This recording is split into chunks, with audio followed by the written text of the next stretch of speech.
Oui, bonjour Monsieur le Président, mes chers collègues.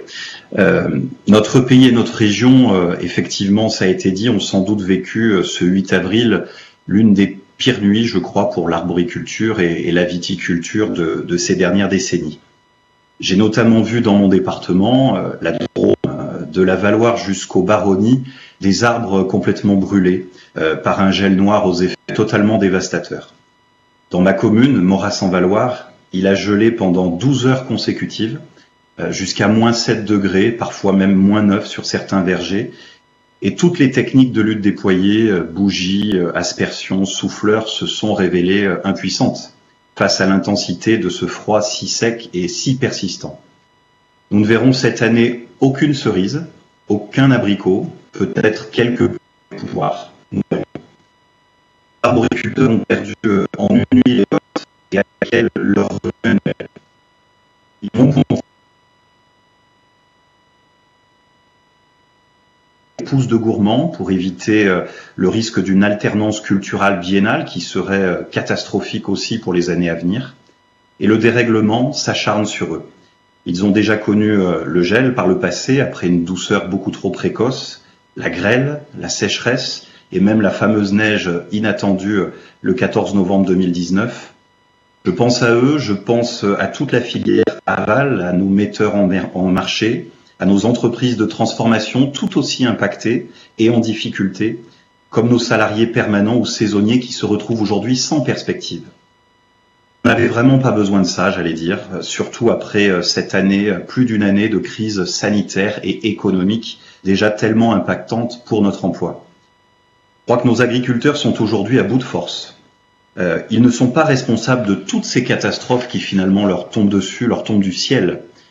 Je crois que notre système d'assurance est aujourd'hui obsolète et désormais sans rapport avec les enjeux. Ce ne sont pas aux agriculteurs de se sauver eux-mêmes, c'est bien, il appartient à la France de sauver son agriculture. Notre pays doit lui permettre de traverser ces crises de plus en plus récurrentes et dire finalement quelle place il entend donner à une alimentation indépendante et de qualité pour les générations futures. Sur le court terme, il y aura bien sûr les indemnités pour calamité, les plans de soutien exceptionnels de l'État, de nos collectivités, qu'il faut saluer, remercier. Mais il faut surtout changer de braquet et de vision pour l'avenir. Nous avons su le faire pour nos entreprises frappées par la crise du Covid. Travaillons, je crois, à un véritable régime de chômage partiel pour nos permanents agricoles et surtout une mutualisation solidaire des risques à l'échelle nationale et à la hauteur du défi alimentaire de demain, la question des prix rémunérateurs enfin.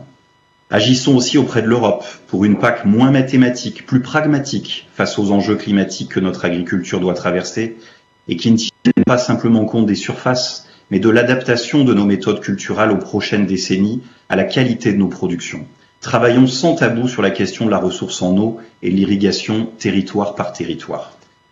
Le contexte sanitaire, les confinements que nous avons connus ont remis en valeur le besoin d'une agriculture de proximité, la saisonnalité, la qualité de nos productions, mais ne nous leurrons pas, l'agribashing n'a pas pour autant disparu. Et en dépit des techniques alternatives, des pratiques respectueuses de l'environnement déployé, nos agriculteurs sont toujours injustement montrés du doigt.